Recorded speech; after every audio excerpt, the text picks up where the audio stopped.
When we read the tragic episode this week about Yosef and his brothers, we see that Reuven was trying very hard to save Yosef.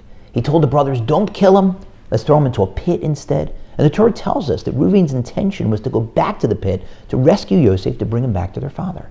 But then Reuven had to go away for a short period of time. And during that period of time, the other brothers sold Yosef. When Reuven returns to the pit to save Yosef, he's gone.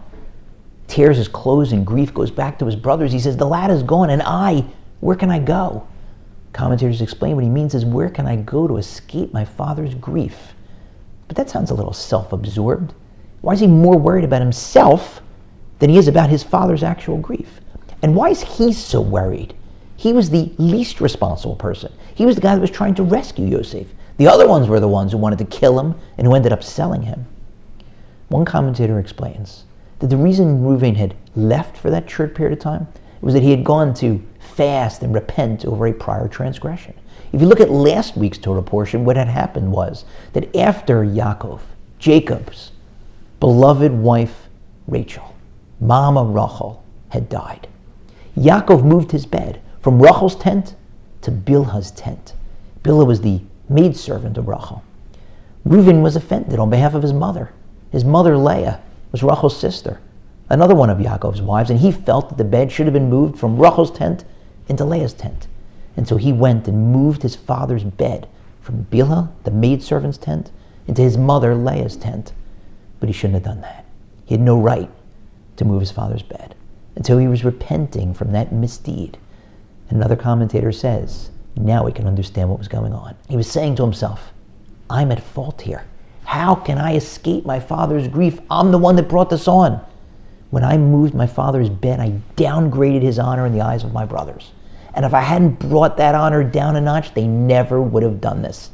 They wouldn't have sold Yosef, knowing how much pain that's going to cause our father. So I'm the cause of this whole episode. And from this psychological insight, we can tease out some lessons. First, just how important it is to be careful with respect to the honor of our parents. And it's tough nowadays, because as parents, we want to be best buddies with our kids. I sometimes have to half-jokingly remind my younger boys that actually, guys, my name is Dad, not Dude. We want to be friendly, but we still have to make sure to keep that level of respect, whether it's from our kids or towards our parents. And also we see from here just how careful we have to be, how wide-ranging the effects of our actions can be, because everybody, all the time, is watching us. Not just because people are yentas, some people are, but people notice things. Your kids are watching you. Your spouse is watching. Your siblings are watching, like in this case. Your parents are watching. Your neighbors are watching. Your employer, your employees, your colleagues, your friends, your clients, people on the street. Everybody, everywhere. All of those touch points. Everybody who comes into contact with you. And you do the right thing, you have no idea. You role model the right behavior and people imitate it, can have incredible, wide-ranging, inspirational effects. Convince other people to do the right thing. But unfortunately, the opposite's also true. You do the wrong thing and people are watching and they may take a lead from you.